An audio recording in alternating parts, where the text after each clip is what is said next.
Clinical Pearl. Will doctors be able to catch diabetes earlier, years before symptoms start? Well, yeah. I've been saying this and doing this for years as well. So we'll talk about the testing, we'll talk about the appearance, and cover the gamut there. Hormone decline, too much carb in the diet, not enough exercise. There are a lot of things that cycle around the progression into type 2 diabetes. And I think it's more than 1.5 million people every year become diabetic in this country. It's insane. And we know how to start changing that. It's just that the traditional mechanism is to wait until you get horribly sick and try to guess at what meds to give you to try to make your numbers better. But you're not creating strength and health and reversing the mechanism. Diet and a routine stool test might help predict irritable bowel disorder flares, a large study suggests. But again, this is also easy to understand when you do a comprehensive evaluation of the patient, looking at food allergy, heavy metal exposure, infection. So many of these studies, I think, come from a place where doctors are not doing the big thorough blood test that I've always done. Because I know these things, we've done these things because we've picked up on all these things really early over many years. So the best part of the picture is to learn about your body right away, catch something, fix it, get rid of it. And another great article about stronger muscles, longer lives. Study highlights the benefits for weight training for older women. Makes all the sense in the world. And they say weight training creates more strength and stamina and ability. And even people that were doing weight training and doing the cardio, or people doing the weight training and not the cardio, the weight training people still had pretty good longevity. So I think it should be a combination of both. So we'll talk about all of that and, of course, chat with you. You can either give us a call, 1-888-420-9272. I keep forgetting the number because we don't use it that much. So any comments from our wonderful fans yet? Well, just shout out to our LFA, our Rumble audience, our over 2,000 viewers that are watching us right now on LFA. And awesome. Shout out to our YouTube family. I do apologize. We came up late on YouTube for some reason. We're having a little bit of an issue, but we're there. All right. I see you. And, phone lines are open, ready to rock. Here, rocking and ready to go. So let's talk about lead exposure. So everybody who is a teenager and beyond, when we test the blood, sometimes you see heavy metals, but blood is not the accurate test for metals. It only shows you what recently has come into your body that's still free-floating in your blood. It has no bearing really on storage or what's inside your cells or your bone. The more accurate test, as we describe it, is looking at urine. Urine looks at 21 metals, blood is 5 metals. So if you see that there are metals, lead, mercury, nickel, cadmium, arsenic, aluminum, coming out in the urine, that's a bad sign that you've been storing this and that they may be leaking out of storage. If we do an IV that pulls the metals out and take them out to see what comes out, you'll get the most accurate picture. And in many cases, we see a lot of lead in individuals, younger and older. So this is not something we think about, oh yeah, down the road I'll probably have some problems because of the lead. This could be causing problems now. We know that metals damage your brain. They're linked with Alzheimer's, Parkinson's, MS. We know they're linked with macular degeneration and damage of the eye and the retina. We know they're linked with different cancers. So the list goes on and on. Heart failure, organ damage. So you want to look early on for the metals and just get rid of them because they don't do anything good. All they do is cause damage. Just got a question real quick. Is lead exposure still a major problem in the U.S., or is it mostly a thing of the past? It's still a major problem. I see it every day. You know, traditionally doctors sort of wait to see what kind of problems you have and then sort of like a Chinese menu, column A and column B, here's the disease or disorder or symptom, here's the drug. And they're always guessing what to give you. If behind the scenes heavy metals are causing the damage and you're ignoring that, then that problem will become worse. So you can't ignore these things. Yeah, and the follow-up was just, I only asked because I thought we ridded most lead things out of our system. Good point, because there's no more lead in gas, as I've been told. I don't know if that's 1,000% true. There's no more lead in paint, but I think there's still chemicals in paint that could be bad for you.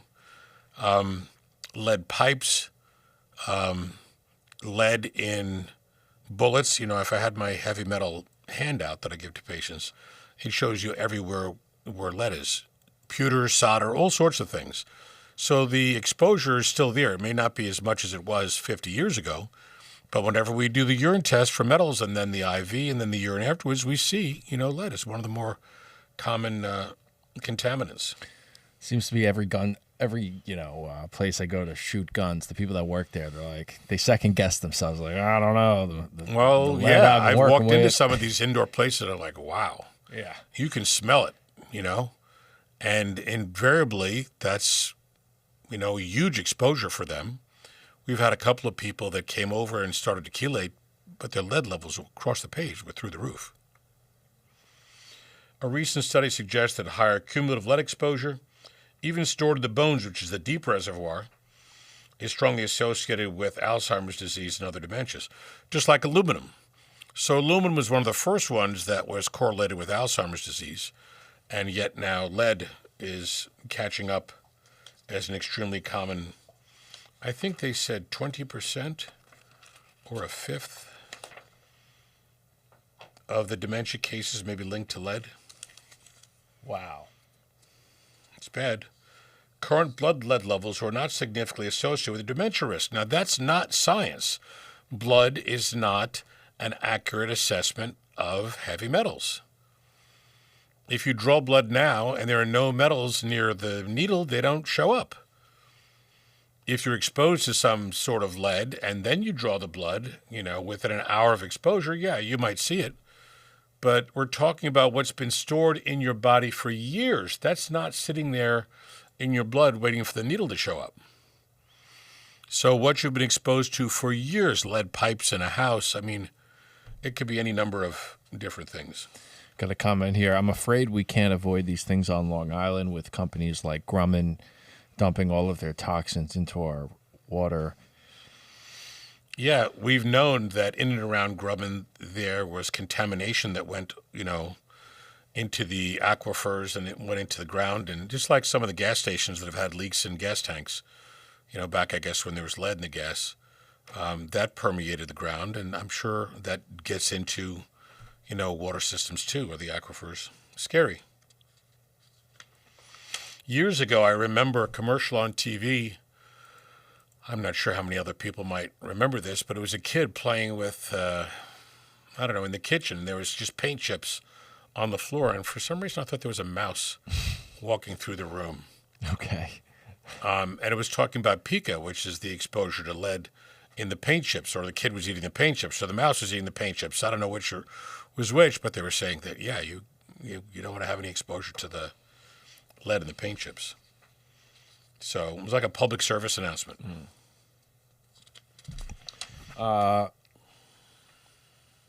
Someone in the comments just saying that they had a plumber come in and check all their pipes to make sure they didn't have any issues. Good, smart. Recently. Check every part of your house.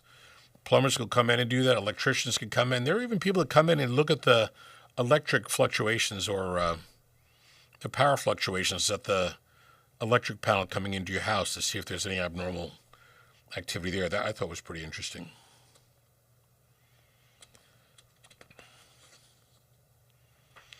And the National Health and Nutrition Examination Survey, NHANES, a very famous research database linked with Medicare claims and mortality records. They have followed up people for 30 years. Good study. 30 years, lots of people. Wow. Now, using machine learning modules, the researchers estimated patients' bone lead levels, which is lifetime, accumulation. Someone's wondering if you could explain the process of chelation. So that's a great question. So chelation is a treatment, and we typically talk about intravenous chelation with calcium EDTA. The reason we talk about intravenous is because the substance to bind the metals goes right into your bloodstream. It's 100% placed or absorbed. If you're taking a pill, no pill is 100% absorbed, and a pill is going to be a smaller amount than what you would give into an IV. So some people ask, well, why can't I just use a pill? Because it doesn't work the way the IV does. And over many, many years, and doctors get certified, as I've done 3 times in chelation therapy since I started my practice many years ago, you can learn that heavy metals are really horrible for your body. Everybody knows that or has heard about, oh, the person was poisoned with arsenic and they did a hair test and that's why the wife killed the husband, the husband killed the wife, etc. We've heard about arsenic and some of the chemicals, but not all of them. We've heard about gadolinium and cesium used in medical dyes for injection for tests, and those can cause really bad side effects. We've heard about mercury in fillings of your teeth and fish, and the list goes on and on. So all of these things are horrible for you. There's no benefit to them. Over many years, and I think that some of the first chelating agents came out of the First World War, where the enemy was using, gas, mustard gas, and some of these horrendous chemicals to kill soldiers and people. And they were making antidotes to stop those things from destroying your body, to make them inert. And over time, different substances were made to try to achieve that result. Desferoxamine is one of them. I'm trying to think of the names of all the others that really aren't used that much anymore. Sometimes doctors use DMSA, but that only binds to mercury, doesn't bind the other metals terribly well. At any rate, you want to get these things out of your system. So over many years, doctors have been using calcium EDTA, which binds ethylene diamine tetraacetic acid. It binds irreversibly to heavy metals and pulls them out of your body into the urine. So if we were to do a blood test, and whether we see metals or not, we typically do a urine test to see if metals are leaking out on their own. Some people would rather go straight to the IV when the urine test after it, because that's the final answer as to how much you're holding on to, because we're taking it out as opposed to watching it in your blood or watching it come out into the urine randomly. And in doing that IV, you're pulling the metals out.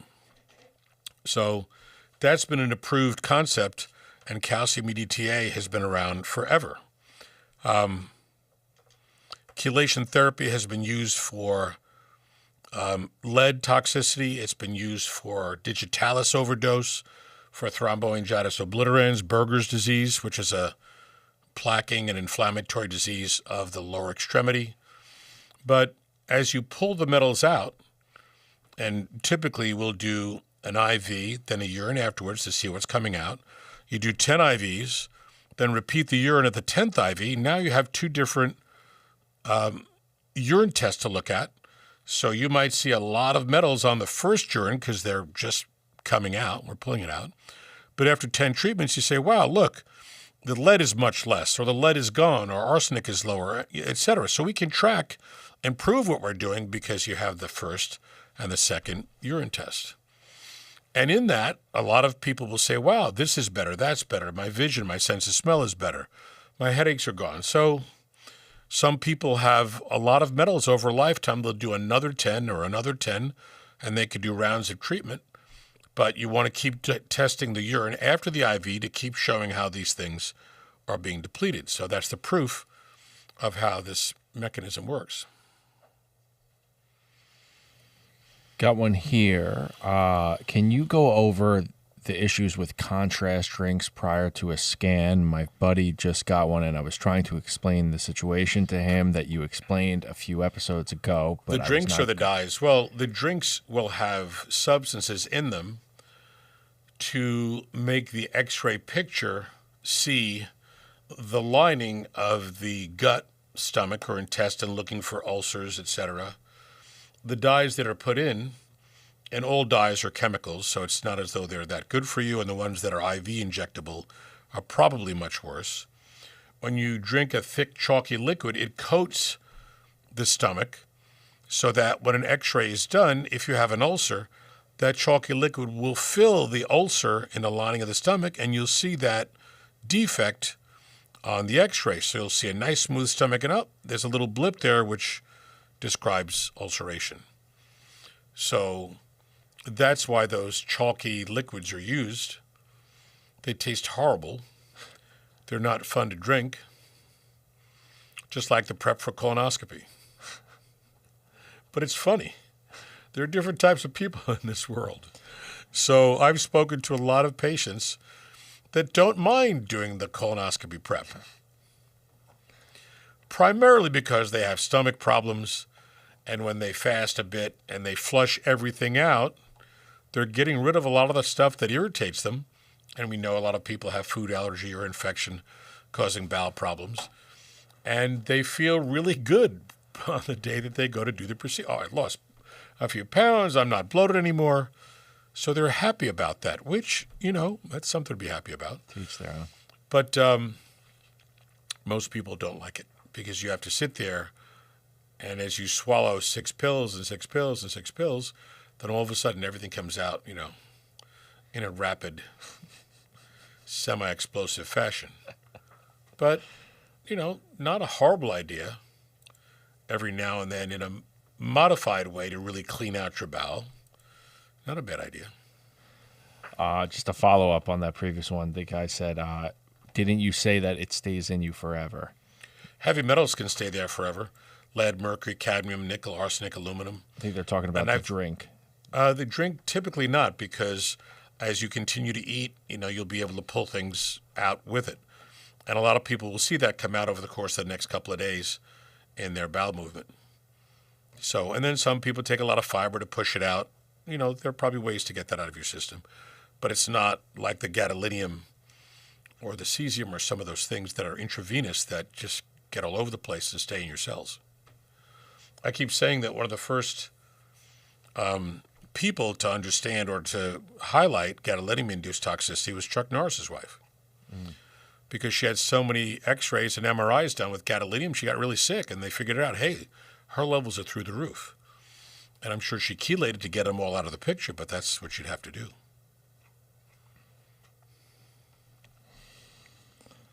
Someone wants to know if you're ready for the snow. They're spraying us again. Not really. We're back. I'm not, I thought today is 49 degrees on the car driving around. I wore a jacket that was too heavy. I'm in the car sweating.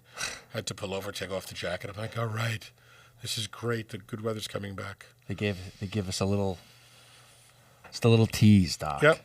But I think that's the only job you could get paid and 90% of the time be wrong. Yeah. About what's happening with the weather. So hopefully they're wrong, and hopefully this 47 degrees will stay. I don't care if it rains a little bit, but I just don't want more snow. My dogs are happy. No one else is happy. Dogs are happy when it snows. All right, what else we got? People, talk to us. My house was built in the 1950s. I definitely have some moments where I think that maybe I'm being exposed.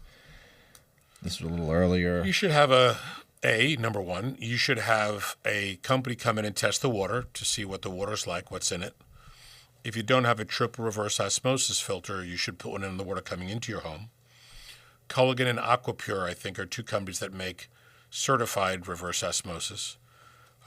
You should have a contractor come in and look at your pipes, see if you have any lead pipes and things, or asbestos wrapped around pipes. I remember seeing older homes that relatives had, and there was this white, cakey stuff around the pipe. I'm like, what is that? It was an insulation for the pipes, but it was asbestos, so super dangerous. Have someone come in, check your house out. Someone said that they have a problem with a red lining of a stain from their water pipes, but they got a filter to put over the shower head, fix the issue. I get that too. I get the little red film. I'm not sure that the shower head device is really that great at pulling out metals. What I probably would do is take a couple of samples of the water that's come out of the shower head and have it tested and see what's there. I think the only safe way is the reverse osmosis, because every speck of water coming into your house is totally purified of metals, chemicals, bacteria, viruses, etc., anything that can get stuck in the water. You want to get all that stuff out. Someone in the chat said that was created by the CIA. I'm not sure what you're referring to there. The shower heads were created by the CIA? No, I'm not sure. I just see the comment, but no specific reference. I got to tell you something. I wouldn't put anything past the CIA. nothing negative to be said about the CIA. Okay, If they're listening. They said the red. They're a nice group of people. The red stain. The red stain. All right. I don't know. I don't know. I don't know what to believe anymore. With all this stuff coming out, it's like, wow. Who's an operative?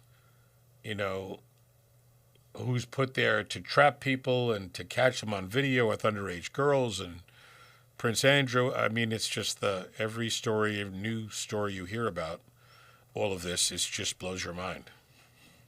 Yeah. All right, I did look into it, and this man is correct in the comments. Operation Sea Spray, guys, the Navy secret biological warfare experiment in which Serratia marcescens. Oh yeah, it's a red bug. Yeah, bacteria. Yeah, the bacteria was sprayed over San Francisco and California, and it got into the drinking water and spread. That's where it comes from. Unbelievable. Gotta love it. I've always known I never wanted to go to California. There's so many more reasons. We got a smart chat. Thank you. Yeah. Yeah. My question is, who at the top of some chain says, yeah, let's do this and see what happens, you know? And different people were injected with cancers to watch the cancer progress and learn about what was going on. They didn't know they were injected with cancers. The Tuskegee experiment went on in African-American men. I mean, it's a list of things that's gone on that's been horrendous. You wouldn't really think that your country would do this, but it's not the country, it's people in power that need to do these sorts of things. You know? Yeah. And every time I look at the emerging, continued, expanding lists of Epstein, it blows you away. And I think, you know, you're a actor, actress, wealthy person in somewhere. You could have anything you want, and you're fortunate enough to have a great career in the movies or in business, or you're a zillionaire or a billionaire in whatever way. Why get involved in something like that? Why not just go off somewhere, be happy, live on an island, and not that island, but, you know, live somewhere and, you know, have a great life. Yeah. By the way, did you happen to see that interview with Les Wexner? Yeah. Yeah. When the lawyer Don't say anything. Yeah. I'll effing kill you. Yeah. Oh my goodness, you can't make it up. All these people at the upper echelons that have consorted with Epstein, and now you're seeing, and again, there are a lot of sick people in this world. Now you're seeing his connection with the Rothschilds and all these other people. And they want to, you know, knock down the number of people living on the earth. Why? What does it do for them? You know, it's insane. It doesn't make any sense. Yeah. Someone in the chat says, Christ is king. Absolutely. Classic. And, you know, sometimes I say to myself, you know what? I really wish you would come down. Just and come when say I do hi. my prayers in church and stuff, I wish you would come down soon and wipe out all the bad guys. And it may not be a nice thing to say, but I say, you know what? Pray for all the good people. Pray for family, friends, etc. Good things, great things to happen. All the good people of the world, etc., etc. And I say, partially jokingly, because I don't want God to get mad at it, can you just wipe out all these bad people doing this stuff? You know, that should happen. You got some amens in the chat, Doc. Amen to that. Yep. And I see you, Deb. Deb in the chat. Hello, hello. Good afternoon. How's everyone Saturday? How are you?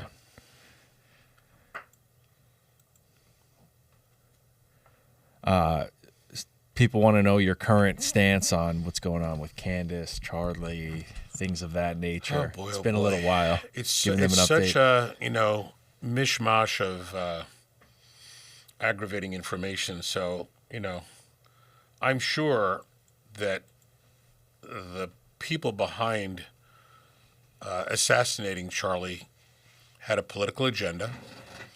I'm sure that this girl, his wife, had a very, very bizarre past. She lies every chance she gets. She never dated guys, yet you've got 5 guys that she dated. A hockey player, I forget his name. The other guy with the pizza tattoo on the lining of your lip. Who would put pizza on the lining of your lip? Unless you're involved in Pizzagate, which I'm sure he was.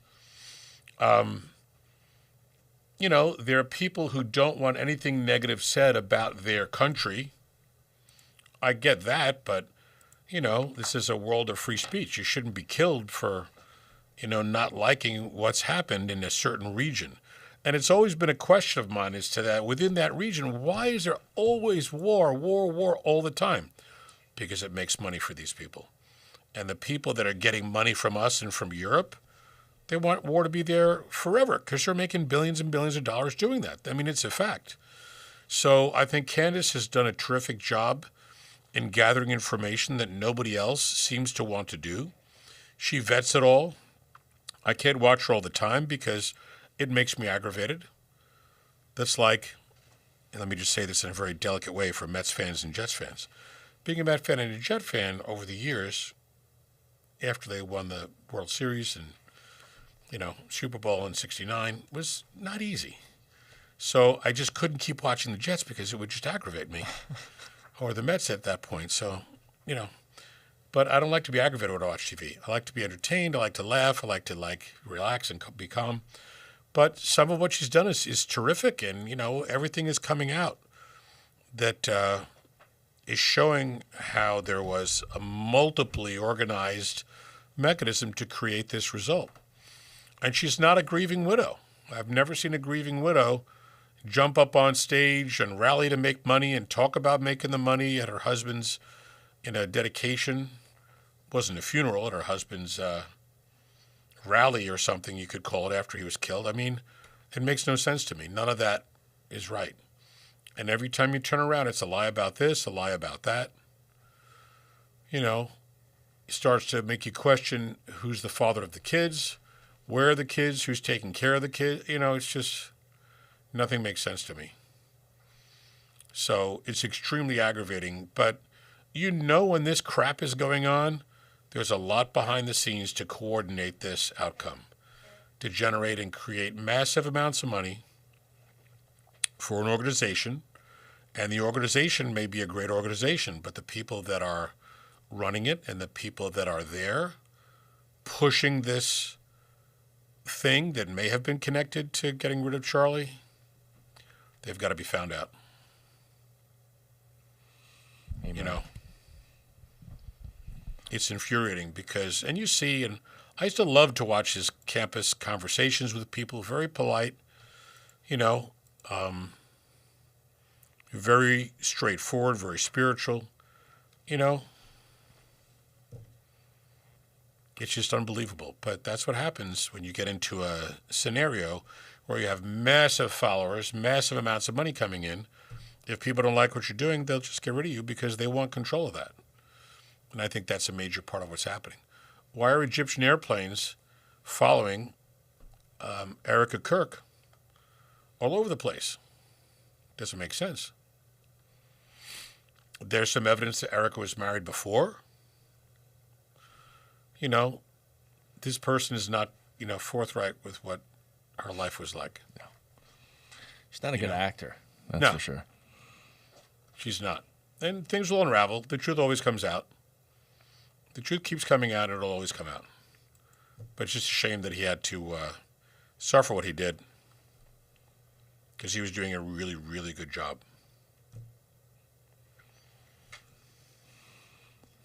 Someone in the chat wants to know how New York's doing since Mamdani.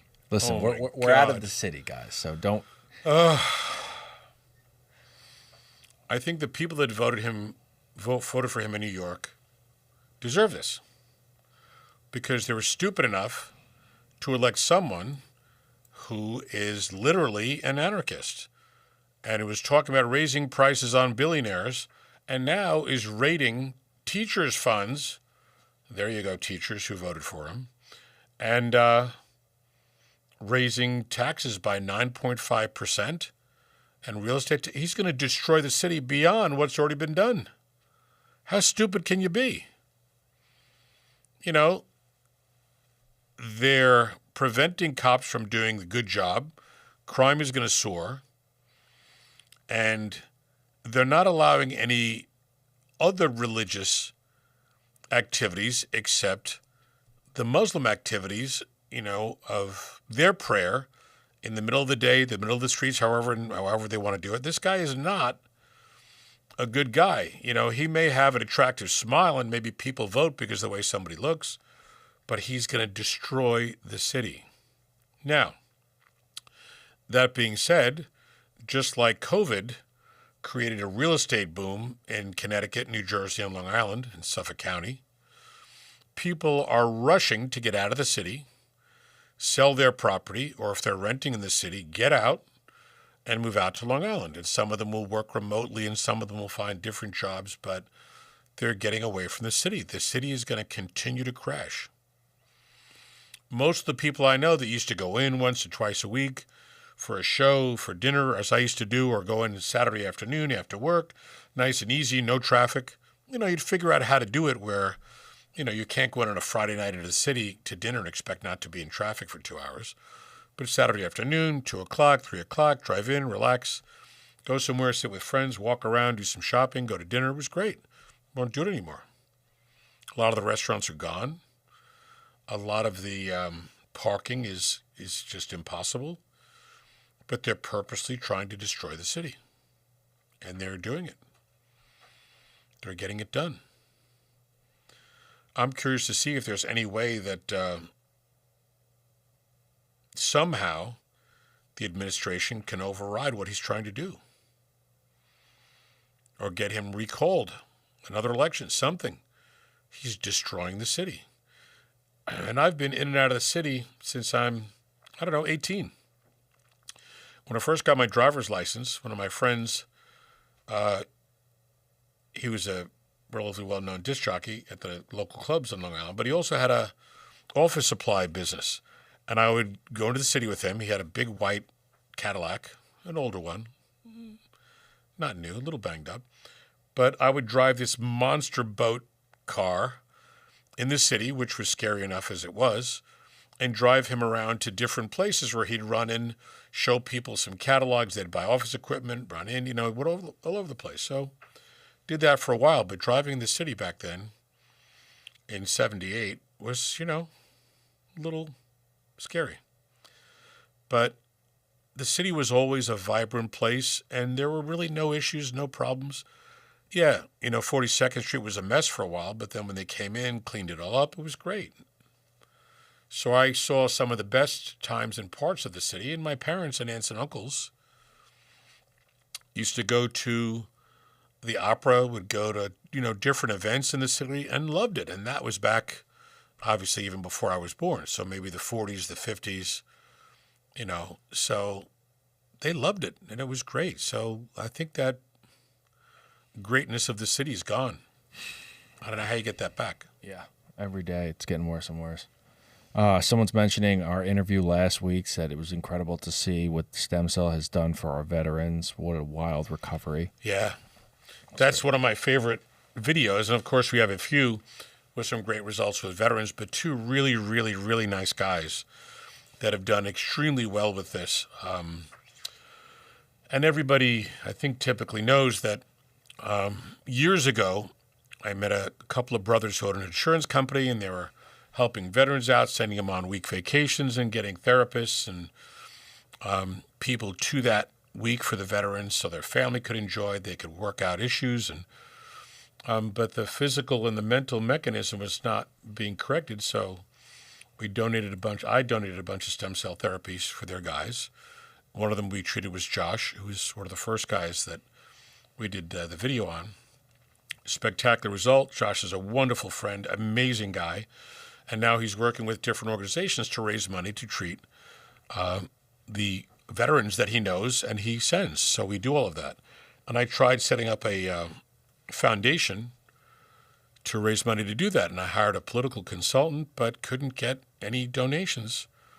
And the consultant was a really well-known, good consultant. And even large corporations, it was around a time of COVID, just didn't want to donate. So we're going to be working extra hard on that again. We may start up the mechanism where anybody can donate to the Stem Cell Foundation so we can get more guys treated. I'm working with Dominic, who is a patient, lovely guy. I call him the Italian Cary Grant. He's a charming guy. The video of him, he was a veteran. He was affected and shot. His shoulder was a mess, and we did STEM. He did wonderfully. He's a judge, lawyer. He did a great video for us. He's on YouTube. You'll see a nice, good-looking Italian guy that is always tan. But he goes down to Washington now, and he's meeting with different groups and the government. So I'm trying to wait for him to tell me, hey, I've got somebody's ear, come down, like a senator or, anybody, secretary, anybody who's in the administration I'd love to talk to, show them all these videos. I've sent one woman, a lovely lady, some of the videos about the veterans. We have to send that last video. We can do that maybe today. Last week's video, and see if we can get this done. Been trying. Just for some reason, it's one of those weird things. It's a hard road to climb.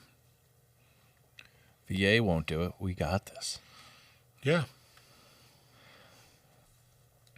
What else we got? Someone said that they were wouldn't mess with one of the guys from last week. I know who they're talking about. One of those guys was Brolic. Yeah.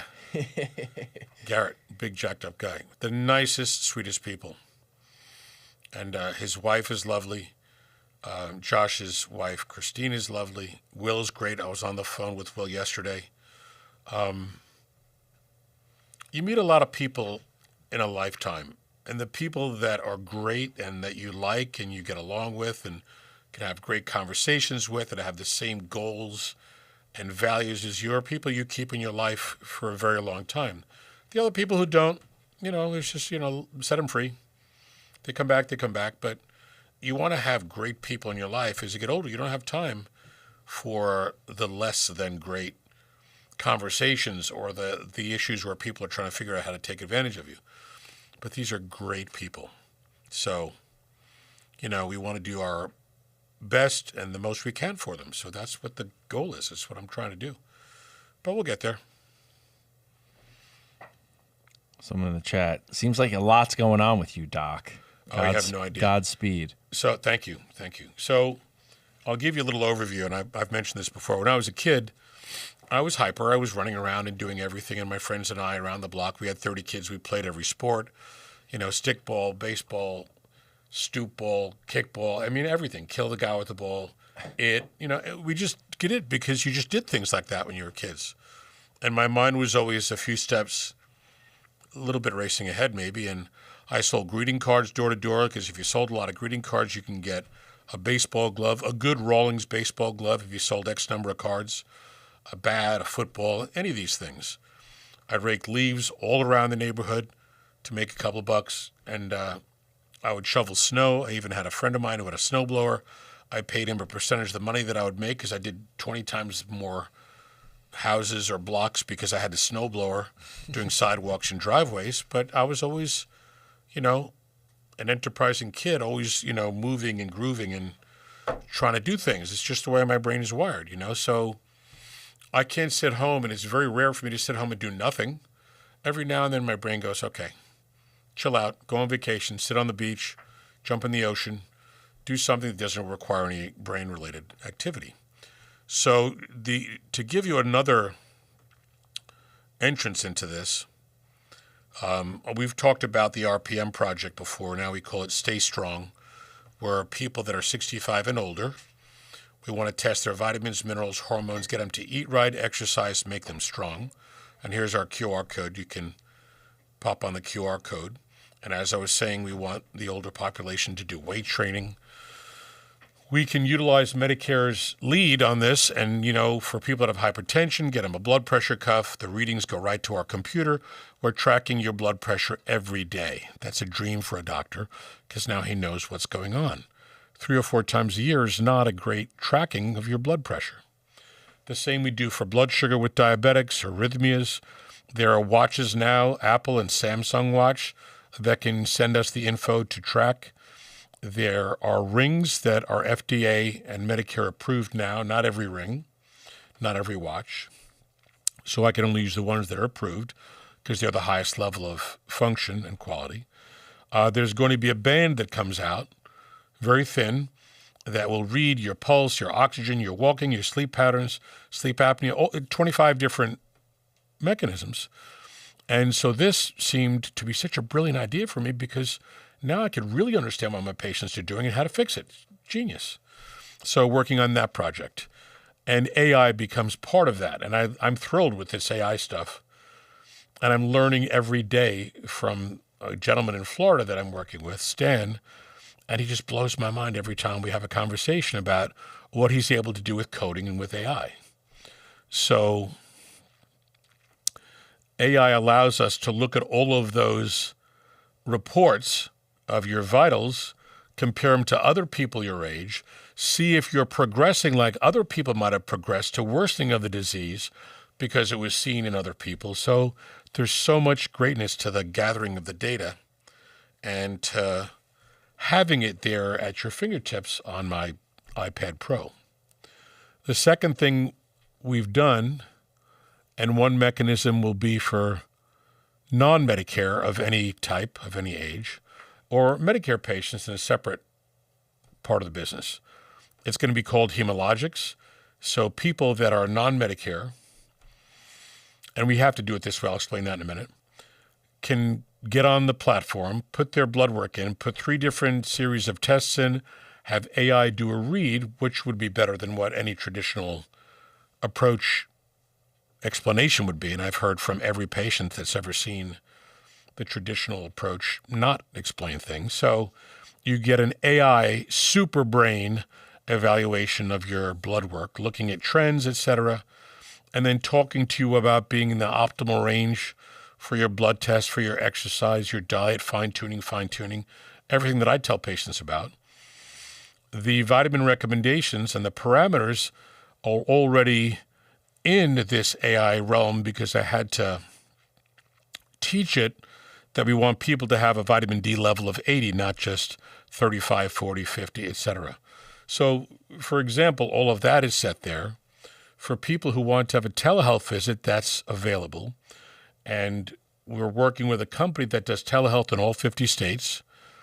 And the beauty is that when people call, they can speak to initially an AI nurse, which will take me a minute to explain, an AI PA or doctor. But then actually, if they want a telehealth visit with a live person, you can do that.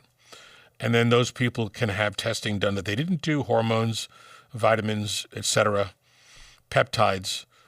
And if they want to have visits every other month, that could be put into the program. Every month can be put into the program. If we want to recheck blood work, the nurse prac PA or physician could recommend that, send you the prescription, get your blood work rechecked, prove that you're where you want to be, and show you how to get into the parameters of the highest level of ability and function. So this is just something that has always been in my head, but now we have a really great ability to put this into play. So within a few weeks, this will be available to anyone. For Medicare, because Medicare has certain guidelines, you can, and by the way, that read for the blood work is free on Hemologics for the non-Medicare people. For Medicare, you can't give them a free blood test and try to get them to do a visit. That's like an inducement, according to Medicare. So the mechanism with Medicare will be they can contact, put their blood work in, a live person will review the blood work with them. That AI review will already be in that person's hands, so you'll have that extra great info, diet recommendations, exercise, vitamins. You could also set up the peptides, hormones, etc., everything else that we talk about doing. So it's going to be amazing because people that could never get into a doctor's office or who would never have this type of blood testing done, and I think 85 to 95% of people that are going to do this have never had vitamin levels done or never had all the hormones done the right way. So we'll be able to set that up for them, which further maximizes our ability to make them healthy and strong. So the longevity mechanism and the completeness of this is a very big project. So in speaking with Stan yesterday, he was mentioning that all the legal parameters that have to be in place for this to work, AI did in the click of a button. I said, wow, that's wild. Wow. And he's a coding genius. And then he said, yeah, because when we set up the same mechanism for Medicare, it's the same thing. It may be called Hemologics Medicare. He tells AI, duplicate the exact program and process that took him 3 or 4 weeks to make because of AI. It would have taken 3 years and 30 people to do this otherwise. And make that for Medicare with all the legal, ramifications and everything done perfectly. So it just needs to be a click, and then that part is set up. Staggering. For me, which was exciting, being able to get on and talk about articles. I can't research 50 articles a week or 100 articles a week. And it's hard for me to go in and look and find and blah, blah. If I could give AI the parameters of what I want, which I can get 50 to 100 articles a week that talk about all these things that I'm randomly grabbing at 3 or 4 articles.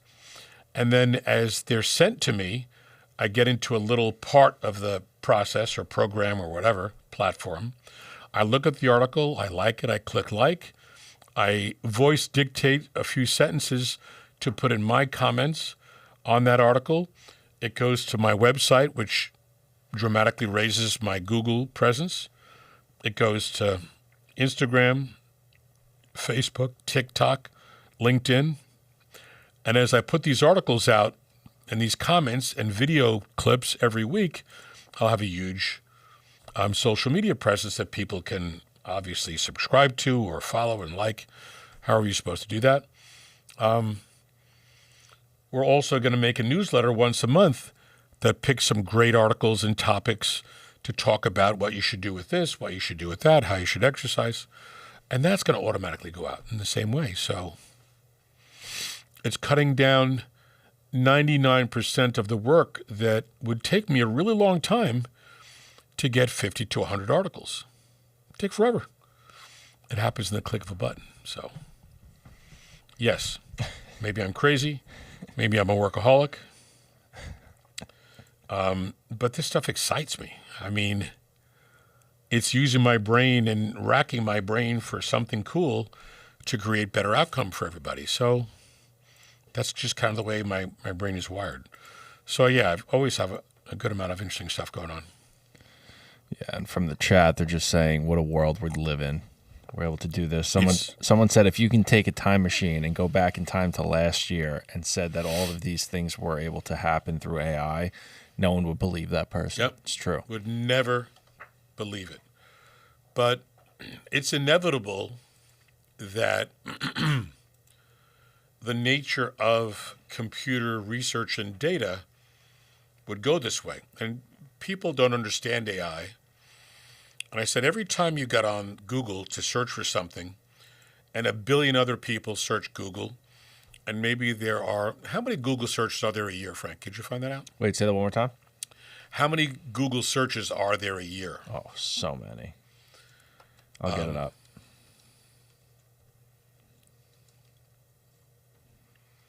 Per year? Yeah. 5 trillion. I think I'm responsible for a quarter of 13 point. Okay. Averages more than 13.7 billion searches per day. 13.7 billion searches per day. So think about that for a moment.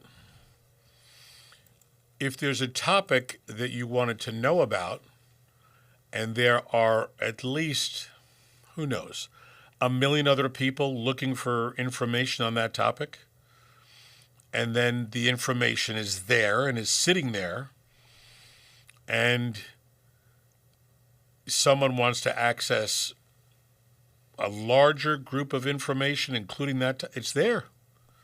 All you're asking is for, put it together.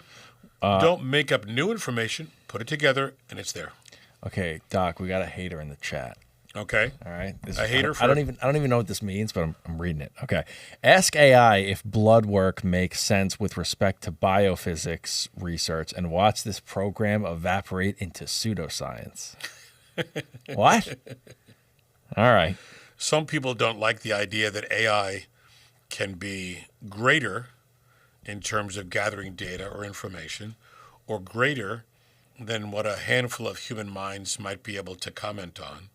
So no matter what research you're looking at with the human body, no matter what parameter, you have the ability to access a vast amount of information that you could never access and read or gather on your own.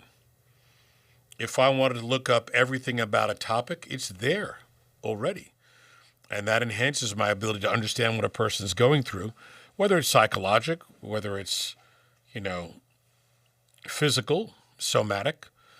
So I think that it could be used for such great benefit to people in the medical realm. I'm hearing talk about malpractice carriers want doctors to use AI, and radiologists are using it to help to get better evaluation of radiologic tests, x-rays, MRIs, CATs. I mean, they're using this great super brain mechanism to just give them a little bit better and maybe more information or more experienced data. So in medicine, I see that there's only benefit to it. I don't see drawback to it. They're using it as well to help to evaluate risk for cancer in patients. So we can only watch and see how much better and greater our abilities are to understand things and to keep people healthy. I'm with you.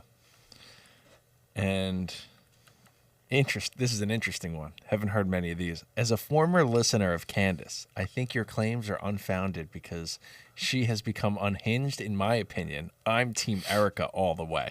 I feel like this is Okay, you can be. There's no reason why you can't have your opinion. I mean, I'm not 100% on one person or not, but I just don't like the fact that she wipes her eyes when there are no tears. Those eyes. She uses can't trust those eyes. Just tissues to wipe no tears. So that's one of many things. But I tend to believe that there's a lot of nefarious stuff happening behind the scenes with all of these agencies, these three-letter agencies. I think that's been going on for a very long time. But you could be on Team America. I'm not saying that you can't be. Listen, I like the pushback in the chat. We don't get it often. I love it. Yeah, I don't argue with people. I just present my info, they present theirs, and we go back and forth. It's cool. I love debate. I love people that have a different opinion. So I could go on and do that all day, but I don't dislike it at all. Yeah. I'd like it. I'd rather have, some back and forth than not. And it's always better when some wine's involved. Absolutely. I've had the comments and discussions with a few patients about injectables, vaccines. And now, of course, you've heard that the administration, including RFK, they've limited the number of vaccines down to 11, so they're taking the 70 number away. And I said, if a woman is pregnant, she's not allowed to eat fish because of mercury in the fish, which is a relatively small exposure, right? Everybody knows that. When a baby is born, why should they get a hepatitis vaccine with aluminum and mercury in it? It's an immature brain. And how in the world is that baby going to be exposed to hepatitis as a baby? They never will, ever. Of course, if they grow up to be a drug addict or have risky sex, it's a different story, but that's, hallmark of that scenario, but that's not a baby. And all you're doing is putting damaging things into the baby. So now, I've also heard that the American Academy of Pediatrics is being sued. And I think, okay. The other comment that I thought, even from my own perspective, anytime a doctor does anything for a patient, there has to be informed consent. This is what we're going to do. We're going to go into your knee, make an incision, cut away the torn piece, fix this, and anesthesia. Everything they're going to do is discussed perfectly in simple words so that a patient understands it. They sign a form, right? For everything. Do you think any doctor or nurse giving vaccines has handed a list of ingredients of the vaccines and have a person initial next to every line of ingredient and potential risk factors for these things? Never. No parent in their right mind would ever sign or agree to that. So they've never done that. That's not legit. It's not legal. Because you're injecting and you're giving something that clearly can have side effects, but you're never telling the parent that that's possible. And I had a discussion with one of my patients who was so pro-vaccine. She said, well, why are all these diseases gone?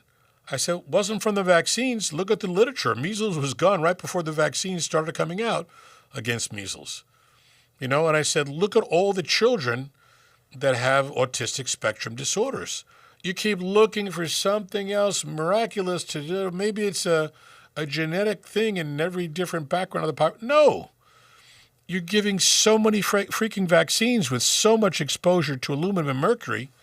It's well above and well beyond what, toxic levels have been documented as. So they just did what they did to generate massive, massive income.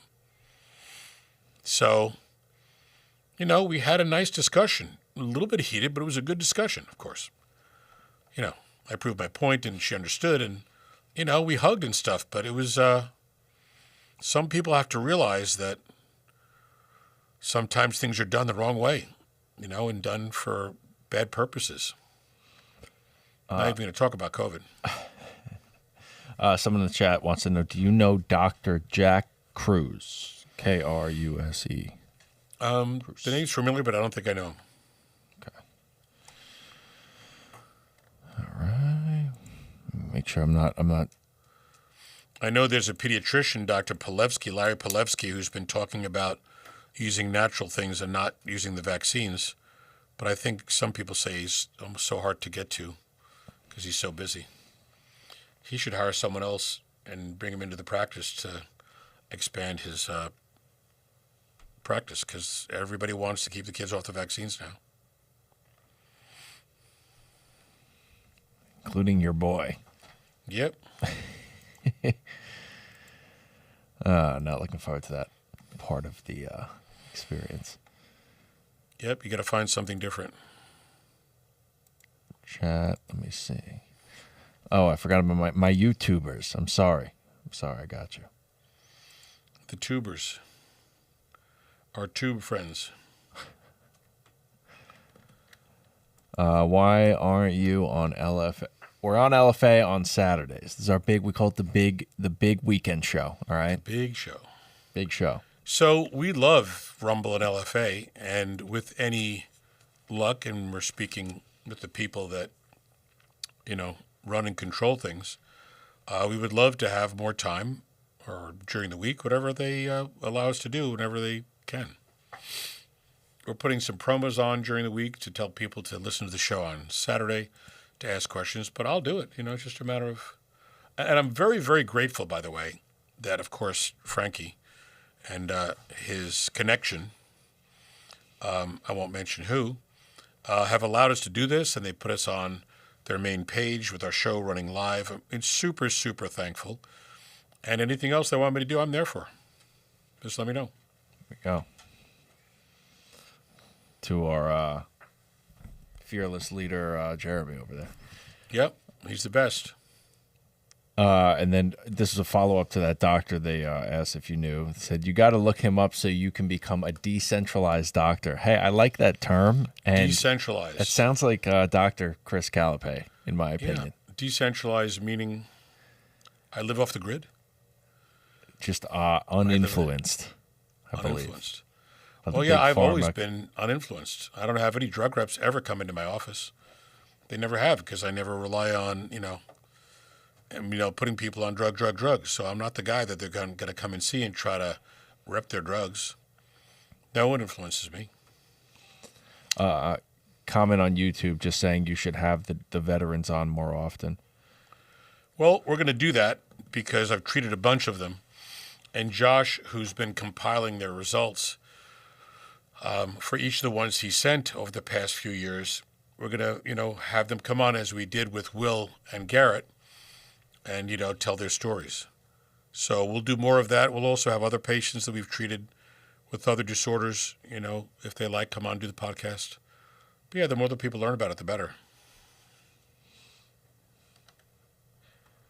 Boom. Up to date on questions. We got a big audience, but quiet chat today. What's the audience size? We are at 5,800. Nice. Very 70. nice. I know over the weekend we hit the 200,000 plus mark. Oh, yeah. So that's wonderful. I would tell everybody to... I'll open up the phone lines here. Yes. Might be dangerous. I don't know. You never know. I used to get all phone calls when I did the radio show for all those years. And radio was great, you know. It was hard because we were limited to an hour. And, I mean, I usually talk for more than an hour because there's so much to talk about. But it was fun, especially the big stations, ABC, OR, lots of calls. And sometimes you just couldn't get to all the calls. Used to give lectures. I may start that up again where I'll get a room at the Marriott and tell everybody to come and, you know, get a couple hundred people asking questions. Same thing as what we do here, which is nice. It's fun. The Marriott's nice. And when that happens, it will be live streamed. Yeah. We'll do a live show from there.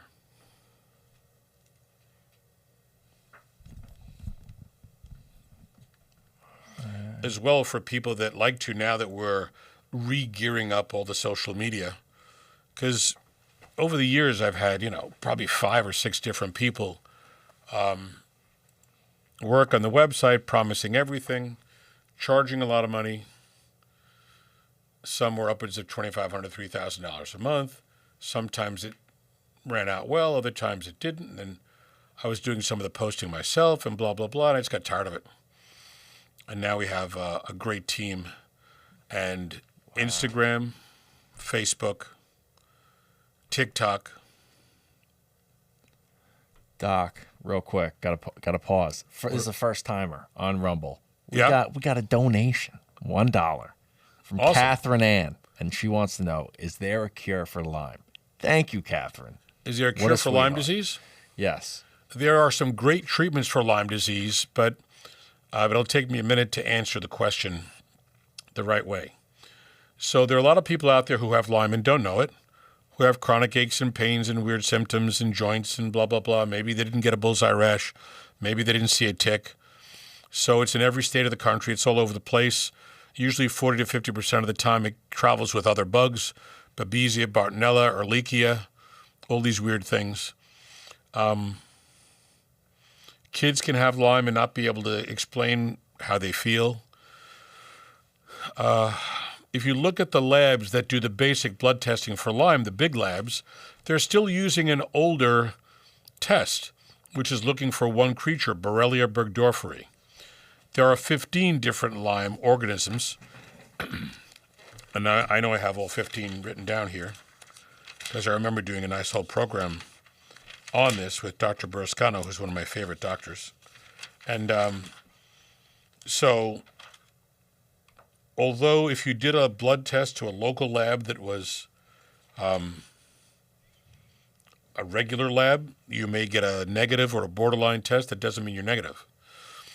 We always send the blood work out to a lab in California called IGENX.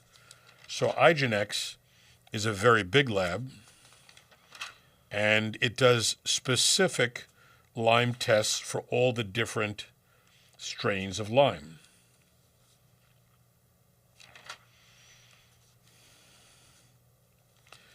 Okay, so the common Lyme bug is Borrelia burgdorferi, but there are 15 different bugs that exist here and across the country and across the world that are not being tested for.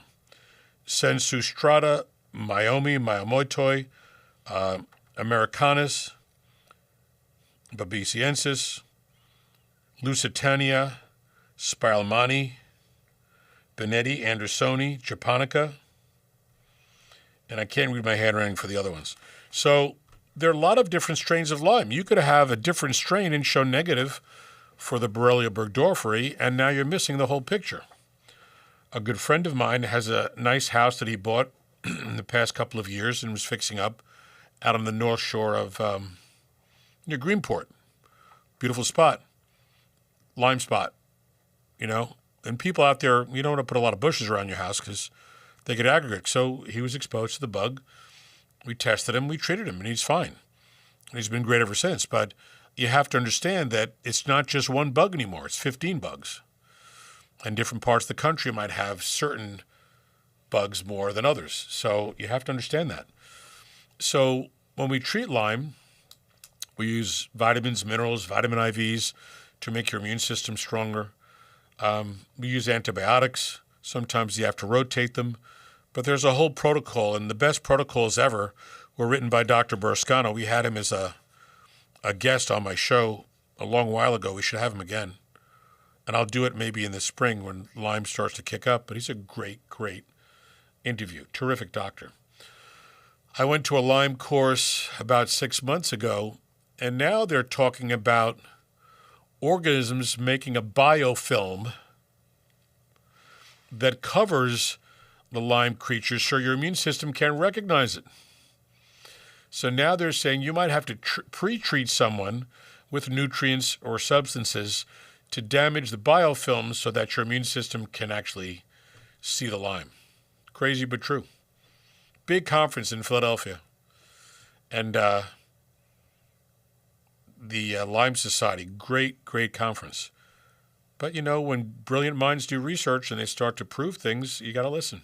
So anybody with questionable Lyme has to have the blood test done by IGeneX in California, IGENEX, and get some far better information.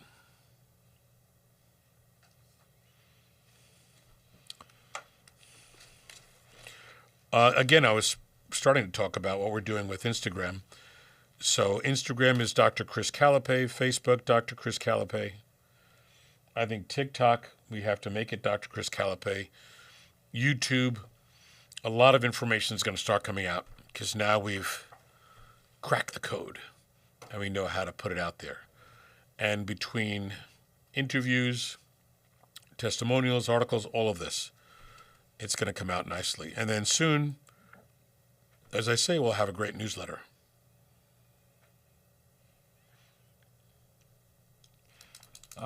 Just a response from that previous one, please. My sister has had it over 15 years. Thank you. What, Lyme? Yeah. Yeah. It's a bad bug. I'll tell a funny little anecdote.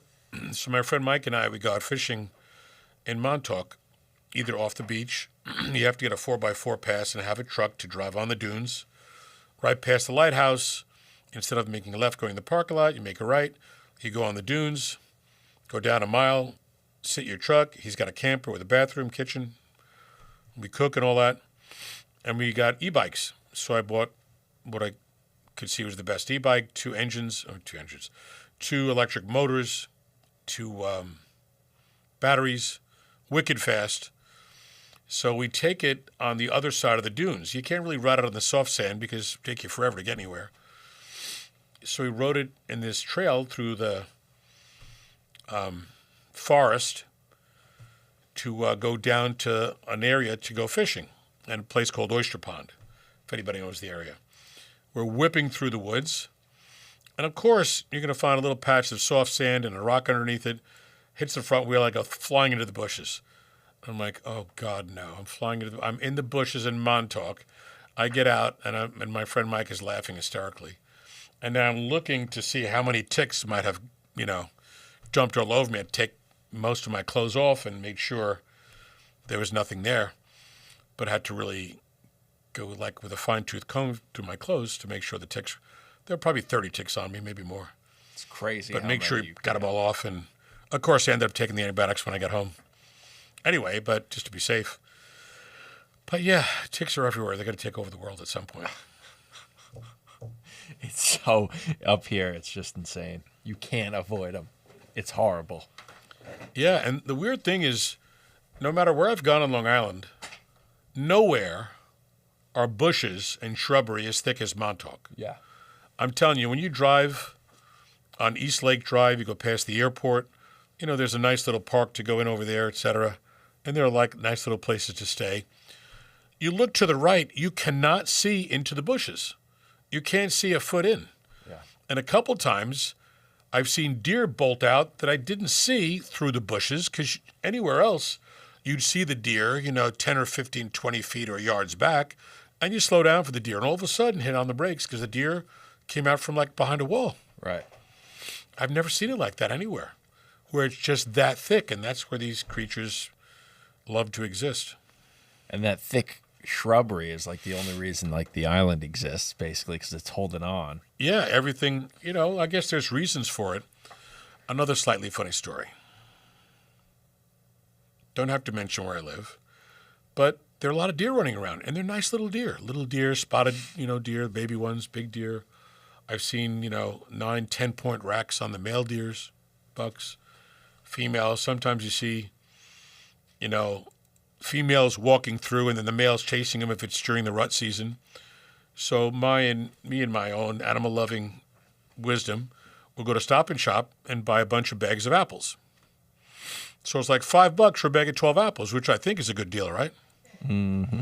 So I buy a few bags of apples, and I put a bag of apples on the passenger seat, driving home the other day, and I look down this road, and I see a whole bunch of deer where they usually congregate in this one spot. It's a big open area. Nobody lives there. It's like acres worth of beautiful wild environment. And there's a little river area with lakes and stuff so they can drink. So you know what? Here they are. Let me throw some apples at them. Now, I haven't thrown a baseball with any speed in a long time, so my shoulder is not acclimated to throwing distance, even with apples. Yeah. So I get out and I'm thinking, all right. And I start to throw the apples. I'm like, oh, wow, my shoulder doesn't feel too good because I haven't thrown an apple, with any speed or distance or height for a long time. And then I look to my left, and there's one of the cops that luckily I'm friendly with, and he's watching me throw apples to the deer. And he's laughing. I said, hey, buddy, he said, it's not illegal to throw apples to the deer, right? He goes, no, you can feed them, no problem. So I finished the bag, and I'm like, I got to go get a massage because now my muscles are sore because I haven't thrown a ball in a long time. But at least I threw 24 apples to the deer, and they have something to snack on. So They are cute, and they poop everywhere, though. yeah. They haven't destroyed my flowers, which is interesting because everybody else says, oh, they ate all my flowers. I haven't seen that. Just want to shout out to our Rumble chat, our 6,200 live viewers. We are live right now. And you have any questions for Dr. Chris? You have any questions for the doctor? Please, in the chat. You could ask whatever you want. Or That's right. you can call us live at this number, 888-420-9272. Website, drcalapai.com. Garden City office, 516-794-0404. We spoke about RPM, hemologics. The vitamin pack has turned out to be a cool idea, where once I see your blood test, I'll tell you exactly what you need, and then I don't put them in the pack myself, but I can check off vitamins to put into your morning pack and your evening pack, and you get a box that has the packs. And it covers you. Then within a month of being on the pack, we recheck your blood, and now your blood looks great. Your vitamin levels are perfect based upon what we corrected from your initial blood test for vitamins. So we're doing a great deal of that. It's nice and easy. I mean, how many people come in with a shopping bag with 20 bottles of vitamins? I said, you're kind of all over the place.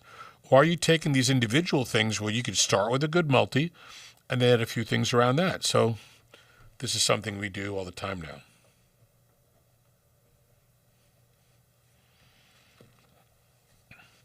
Do we talk about exercise and weight training for women, older women? Don't think we covered that today. So great study talks about stronger muscles associated with lower all-cause mortality in older females, longevity, grip strength lowers mortality. Interesting.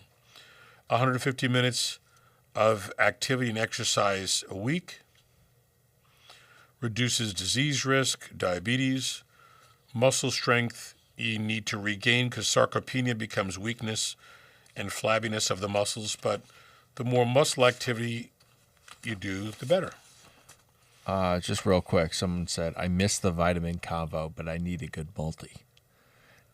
The vitamin combo or the pack? Conversation, but they need a good multi. Yeah, everything I've done in 40 years of seeing patients, when typically people either call the office for a telehealth consult or come in for a consult, we'll do blood work, big blood test, 25 pages, vitamins, minerals, hormones, all the hormones, and like for thyroid, 12 different components, heavy metals, cardiac risk factors, all of that.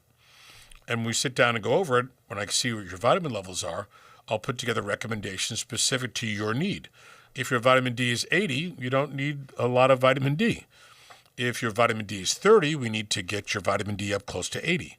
So based on your blood test for vitamins, I would check off a list of vitamins to put into your morning pack, clear blister pack, or an evening pack, and then within a month retest your levels to prove that your vitamin levels are perfect. And that's how we create perfect vitamin levels. So that I've done on many thousands of patients over all these years, and the reality is it's the only true and perfect way to get your vitamins in the right range.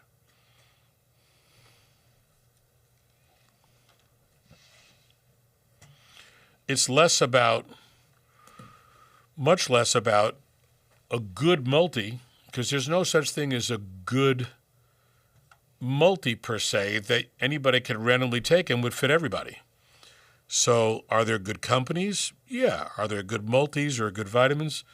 Sure, there could be, but you have to test first, make the recommendation, retest. So let's say we test first and your B vitamins are low and your calcium's low and blah, blah, blah, blah.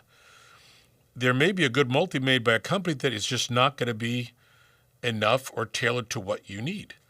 Maybe you need more magnesium than someone else might. Maybe you need more D or calcium or the B vitamins. Maybe you need to lower homocysteine. So a good multi is really not a tailored recommendation unless it comes along with the blood test review. And then once the vitamins are started, whether you do them on your own or whether we do it for you, you recheck down the road to prove that what you're doing is working. So invariably, we have some people say, I do my own vitamins. I said, but your D is 35. It's supposed to be 80. Okay, I'll take more. How much do you take? I don't know the units. I don't know. Is it 1,000? Is it 5,000? It's not going to be 5,000 because that would bring you up higher. So maybe it was 1,000. So now that person comes in and rechecks the blood. The D level is 45. I said, it's still low. What are you taking? I'm taking 2 a day. I said, well, you're taking 2 a day. You're probably taking 1,000, 2 a day, and that's just not enough to get your levels up there. So, and, people are allowed to do whatever they like. It's just, it makes it easier once you follow the specifics of your blood test and the specifics of what I've done for everybody. So it makes it easier. So we got Deb, Hawaii Realtor, said, how do I get tested for the right vitamins? I live in Hawaii. So you could call the office and do a telehealth visit where I would chat with you and send you a prescription to get the blood test done. You'd go to the lab, do that, send us the result, and then we could put together recommendations and review your blood test. It's that easy. So we do that for people all over the place, all over the country. Telehealth has become such an amazing benefit for so many people.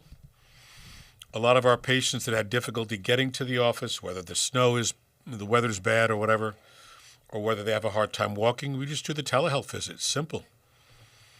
We gather all the info, goes into the computer, recommend the blood test, send you the prescription, get it done, review it. It's easy. It's the easiest thing of all. So, yeah, we certainly can do that. If you like, give us a call at 516-794-0404, or you can hit our QR code. You can go to the website and email us, whichever you like. Also, our office email is ccmedical503@yahoo.com. You could email there. But yeah, we'd love to help you out. We do this all the time. Boom, boom. Hawaii. Love it. I always wanted to go to Hawaii. Very jealous. Ever since I saw Magnum PI. We got someone else that said, any info on alpha gal? Yeah, apparently there are people who become almost violently ill from being exposed to a tick that was probably engineered, and it makes them really, really sick if they have red meat. And sometimes other cow-related products, including milk or cheese. So there's no direct way to do anything for that. There's no vitamin that changes the mechanism. If people think that they're getting sick after eating some of those foods, I would avoid the foods. I'm wondering if the regular labs, I don't think they do, are doing tests for that, for alpha-gal or for that tick. I don't know if iGeneX is doing that. I didn't see it last time I looked. But yeah, it's a problem. Luckily, it's not overwhelming and prevalent everywhere, and the numbers aren't crazy, but there are people who just get sick from eating the meat. Someone wants to know, how much are televisits? Telehealth visits are the same as the regular office visits. For Medicare, we bill Medicare for the telehealth visit, so a patient doesn't pay for it. I think the initial consult's $300. So within that initial visit, we're going over your history, recommending your blood test. If you were in the office, I'd examine you, etc. If you're not in the office, you're not leaving your house. So it's the courtesy of, just doing it from your home, which is what the whole Hemologics is going to be about. Doing all these things and RPM from your home as that progresses.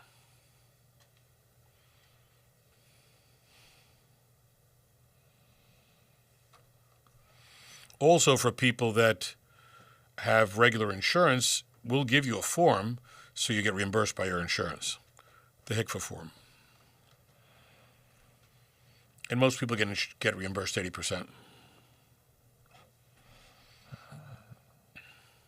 Someone says she pays cash. I don't know. I think that was a joke. What's that? I don't know. Someone said she pays cash. But I think that was. Well, that's fine. Whatever you like to do. All right. Calm down. Okay. Last call. Last call, 3:54 on the clock. Pretty chill day. We got more, shout out to our Hawaii realtor because we got some more snow coming here. Got to go Hawaii one of these days. Wouldn't mind. Got to go. See what it's like. Do you take VA? Do you take VA? What's VA? Typically, Medicare Red, White, and Blue Card is the main insurance that we take. They'd have to call the office and explain to us what their coverage is, what they do or don't allow. I mean, there are hundreds of different plans in different insurance companies, so I don't know whether you have to stay in network or not. So I don't know. We'll find out.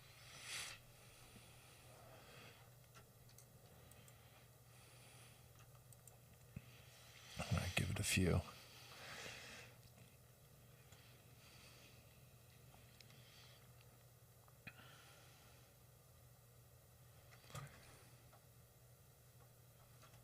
Chilled out. Oh, Deb from Hawaii says it's raining and we're freezing here. 74 degrees. Oh, Freezing at 74. so sorry. We were freezing at 20s, and with the wind chill, one day it was like 7 below. But I've got to get to Hawaii. Yeah. I mean, I've always seen the beauty of it and the green nature, and it just looks like a gorgeous place. I'd have to figure out where the best places to stay would be in the Big Island, and so many places to go. I'd have to speak to someone who knows, who's been there before, and tell me where to go, what to do. Want to go to a luau, Yeah. put on the grass skirt, do the hula dance, all that stuff. Oh, yeah. Just like the Elvis movies. Apparently, there are signs and things of where Elvis went and where he stayed and blah, blah, blah. There's a lot of that in Hawaii. I don't know exactly where, but... I think you'll find them. Yep. We do have a phone call coming.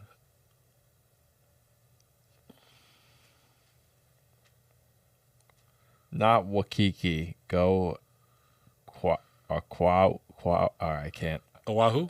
Oahu or Big Island. Gotcha. Or Kauai. Hold on.